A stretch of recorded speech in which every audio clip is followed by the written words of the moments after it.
Command has been given. Crank him up. Let's go.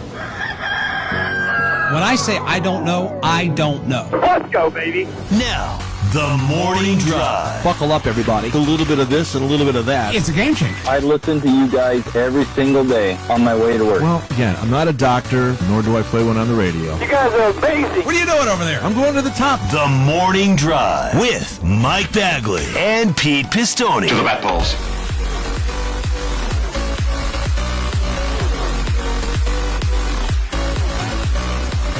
Sirius XM NASCAR Radio Channel 90, live and on the air for this Monday, May 15th, 2023. Mike Bagley here in the worldwide headquarters of the Motor Racing Network and Racing Electronics in Concord, North Carolina.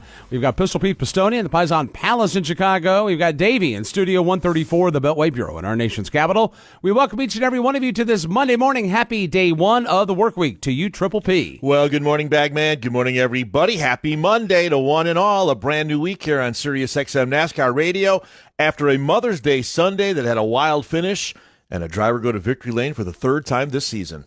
Slipping and sliding on the track too tough to tame at day's end. Surprise, surprise. Hendrick Motorsports ruling the roost in Darlington. From Darlington Raceway. Drivers, start your engines! They wave both green flags. Kurt and Ricky Craven do, and we're off and running here at the track too tough to tame. They're side by side to one. Side by side now. Truex gets the advantage. He's in the inside line. Bubba slips just a tad coming off the corner and flying around the outside to lead lap 2 will be Truex. Wallace to second. William Byron and Daniel Suarez will round out the top 4. Stage number 1 about to come to an end. Race leader Martin Truex Jr. up off of turn number 4 in heavy traffic. Green and white checkered flag is in the air from chief starter Brett Dalton, and Martin Truex Jr. for the first time in 28 races back in New Hampshire of last summer wins a stage in the NASCAR Cup Series. The man that will lose a lot of spots on pit road is Bubba Wallace. Trouble on the right rear for him and his Toyota. He's going to lose a ton of positions on the pit lane. Green flag about to be put in the air, and we'll see who gets the jump on the restart. Green flag is waving, and Martin Truex Jr. is gone again. He'll lead everybody and bring Brad Keselowski along for the ride as well. Keselowski to the outside lane, trying to challenge for the second spot. He's got a handful of William Byron. Oh, they nearly get a piece of each other midway between 1 and 2. Chastain's got the low groove, drifts up, cannot get clear of Truex. For the moment, Truex leads by a bumper. Now they're side by side to the back straightaway. Chastain comes onto the backstretch, determined to grab the race lead. Starts to inch ahead, gets a fender out in front, completes the pass. Ross Chastain, the new race leader. Ross Chastain with the race lead, starting to make some of those decisions, and here he comes off the end of the backstretch. For now, the decision, stay behind Suarez. Oh, here comes Martin Truex Jr., and they make contact. Martin Truex Jr. gets turned sideways. He slides the car broadside all the way down the banking to the exit of turn number 4. Playing low, we're right on you inside. And keep coming, man. Keep coming. Stay low here so I can look at your right side. Thought I had plenty of room there, just keep bouncing off the wall, I guess. Ross Chastain bounced off the outside wall into the right front quarter panel of Truex, and that contact spun him to the inside of the racetrack, putting us under the caution. This was coming to the green-white checkered flag for the end of stage 2. Chastain will win the stage. Green goes back in the air. Racing through the gearbox one more time to turn 1. Dead even at the front of the field. Side by side, no advantage either way. It's Chastain on the inside, Larson on the outside. Still no advantage, but they go wheel to wheel out of turn number 2 for the lead. Now there's trouble on the back straightaway. Daniel Suarez gets turned around. Michael McDowell is involved. Eric Jones is also involved.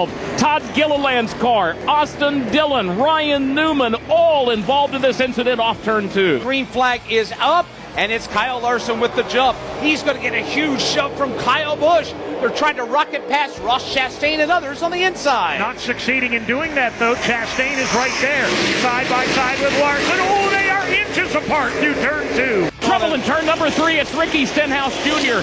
His car dropped down toward the bottom lane coming off the end of the backstretch. He loops it around twice. Smoke boils off the tires, and now he continues on his way. One car just didn't have it just had a problem just now. It was Kyle Busch. Looks like he came off turn 2, really slipped, lost about 2 or 3 positions, and fell back to 4th right now. We need to go back. 2 runs to go. Put everything back. Caution is on the speedway. Ryan Newman went for a spin off turn number 4, and this throws this race into a tailspin. Kyle Busch, disaster. He overshot his pit box, had to back up before the crew could do service, taking 4 tires and Sunoco fuel on the 8 Chevrolet. Christopher Bell just radioed in to Adam Stevens and the crew. He thinks I might have a loose wheel here. They told him to check it. He did. He thinks it's confirmed. They are side by side into turn 1. Oh, into the wall goes Truex. He tried to come up on Joey Logano, and we've got a massive crash now. Tyler Reddick slams into the wall. Kevin Harvick ducks and dodges his way through it. Eric Almirola gets a big piece of the action as well. A multi-car restart skirmish as they tried to clear and failed going through turn 2. Larson with him, stride for stride. They're leaning on each other going into 1. Side by side into the banking of turn 1. Oh, contact between Chastain. Oh, they're in the wall.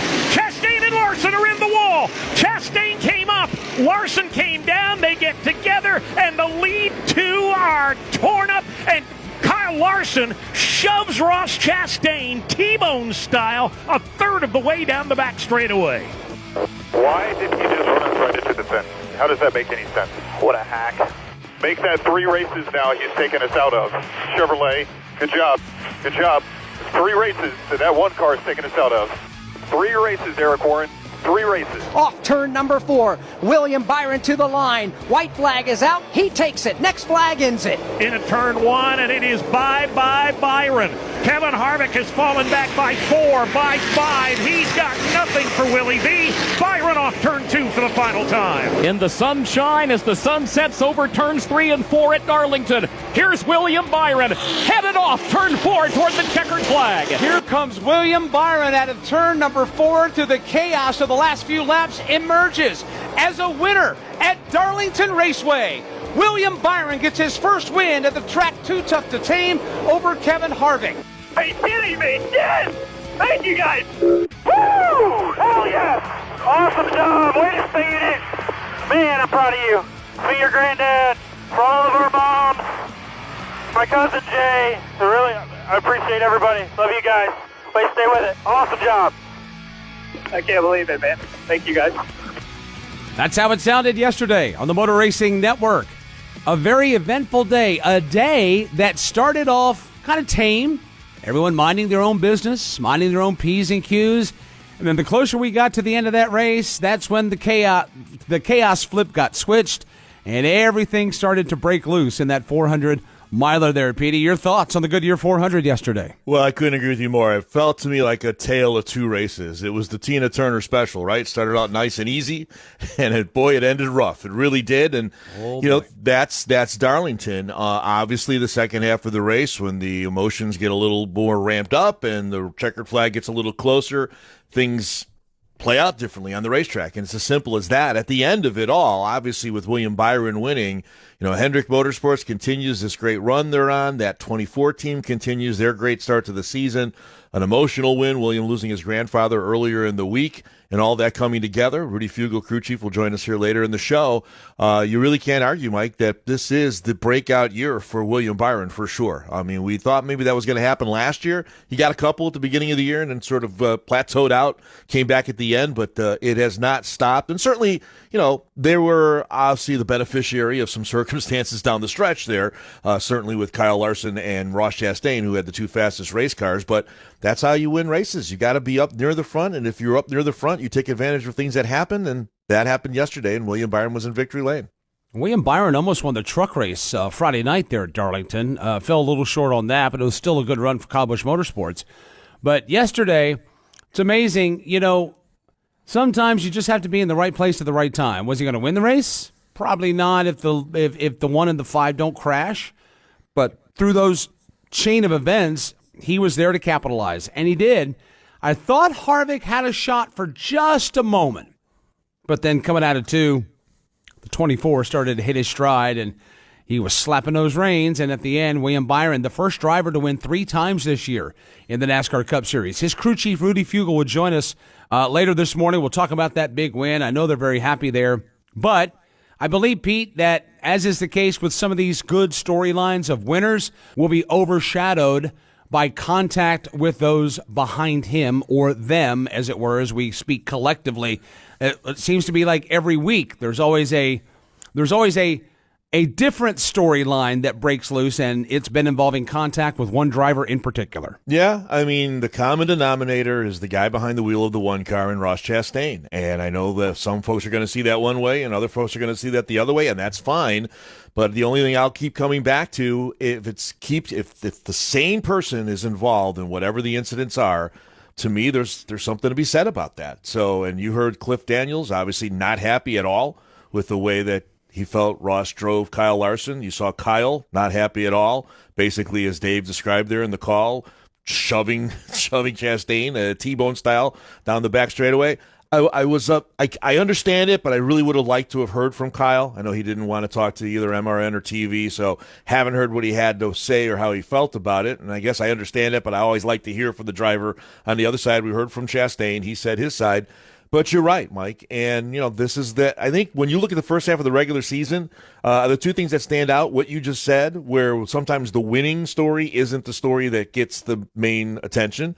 And secondly is overtime. I believe that was the 6th overtime in the Cup Series in the first 13 races of the regular season. So when it comes down to the end of these races, they more or less have been determined a lot about what happens after the checker flag was supposed to fly. And back to what we said about William Byron, you need to be in position to take advantage, and they were on Sunday. The thing with, and it feels like that I mean, you can almost cue up our previous comments on Mondays about this. Most recently, Kansas or what? Yeah, Kansas last week. Yeah. I hear how it happened. Well, I was tight. I was loose. And we had this conversation last week that even if you're not in it, if you're close to it, you're going to be blamed for it. Well, this one was another one where he was involved in it. And the he we're speaking of is Ross Chastain. Mm-hmm. At some point, when does the apology tour stop? Is it before? Is it when he stops making contact? Or they run out of cars that people are going to wreck? Because I think that the only way this is going to get nipped is if they start wrecking cars and they're out of race cars, if that happens. Because the list of people that have issues with the one car is growing. Now you got Rick Hendrick wadded up. Now you got Jeff Gordon wadded up. You've already got other people wadded up. And I don't think the explanations that Ross is giving coming out of the care center or post-race is resonating. He's giving the why or giving the how, but the what, is he still wrecking people? That's the perception. It may be valid, it may not be valid, but he finds himself in the middle of this stuff. He just needs to get out of that and let this stuff lay down. When I saw that yesterday, I'm like, oh, God, not again. Of course, Dave in the commercial break says, well, gonna have a busy week, Bags. Yeah, I'm like, here we are. He knows what we're in for. To me, until Justin Marks, the team owner, doesn't come on with Dave and say this is what he wants and he's okay with it and all that kind of stuff, Mike, I'm just telling you, I feel like that enables it. And if the owner feels that he's okay with it, then I don't think it's going to stop, quite honestly, because you're right.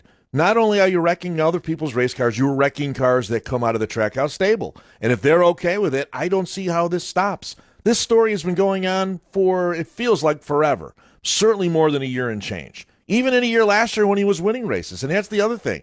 He's not won a race this year. Let's just remember that. He's involved in all these things. And, yeah, okay, he's leading the points. Maybe, let's not take that away from him. He hasn't won a race. It's not like he's romping his way to victory lane and, taking no prisoners. It's just every week he's in something. Well, how about with him and Martin Truex Jr. at the end of the stage?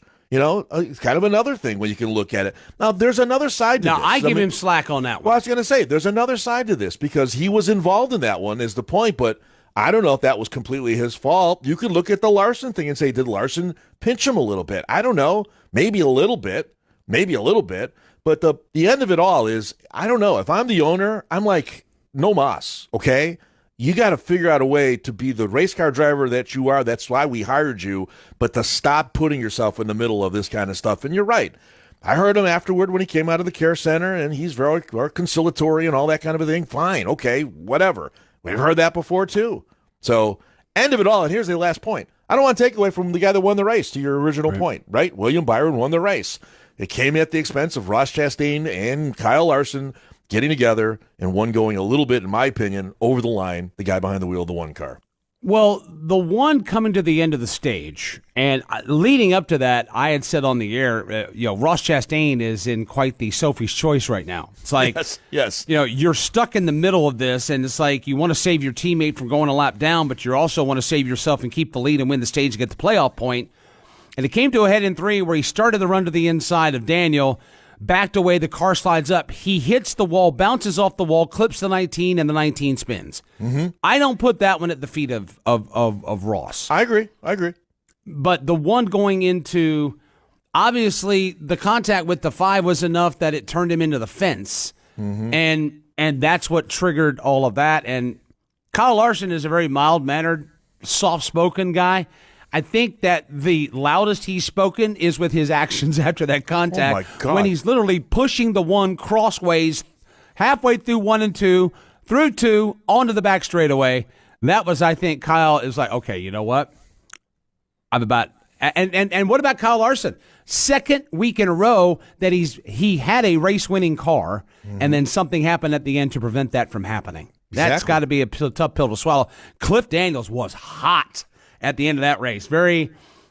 Cliff's normally an even-keel guy, but you heard that in-car audio right there of him basically, Chevy, listen, this is a teammate, third time, doing it for Dale, third time. Number three, third time. It's like, okay, Cliff, all right, but he was hot, and he had every reason to be hot. Listen, it was throwback weekend. Maybe you should sit Ross Chastain down and let him watch Ricky Craven and Kurt Busch on how you can race hard with somebody at Darlington Raceway and not do what happened on Sunday. Okay? Here's the thing. Again, last point. If I'm the owner, I've had it. I've had enough of it. Okay? I just have. How many times are you going to do this? He is now, when you have Rick Hendrick talking about you the way Rick did in the terms that he used on the post race there. I need some introspection if I'm Ross Chastain. It's way beyond time for that to happen, in my opinion. Well, Rick was right. He will not win a championship. No, not like that. Half the garage is going to ensure that. But he takes himself out of it too, though. That's what I say. He's not winning. It would be one thing if he crashed Larson or they got in the incident like that and Larson crashed and Chastain won the race. That's not even happening, Baggy. That's not happening, So, whatever. It's a shame that it kind of got marred there at the end. It gives us a lot to talk about. There's no doubt about it. And I'm sure we'll hear from Kyle Larson here in a day or so. But at the end of it all, there's Willie B. standing in victory lane with win number 3. And that rhymes, by the way. Indeed, it does. We will go through the top 5 finishers here when we come back. We'll roll you back through. We'll let you hear from some of the key players in the Goodyear 400. Also, coming up, checkered flags, black flags, 866-PIT-LANE. You can tweet us at SiriusXM NASCAR, hashtag TMD NASCAR. Coming up at 8:50, give you the calendar. Coming up at 9, your race-winning crew chief from the Goodyear 400, Rudy Fugel, will stop by. We'll also recap the Shriners Children's 200 from Saturday at Darlington Raceway, and also the NASCAR Craftsman Truck Series race as well. We are with you until 11 a.m. Eastern Time. We have tons to talk about. Checkered flag flying over the Goodyear 400, and we'll all dissect it together. TMD brought to you in part by our friends at Kubota. Kubota, together we do more.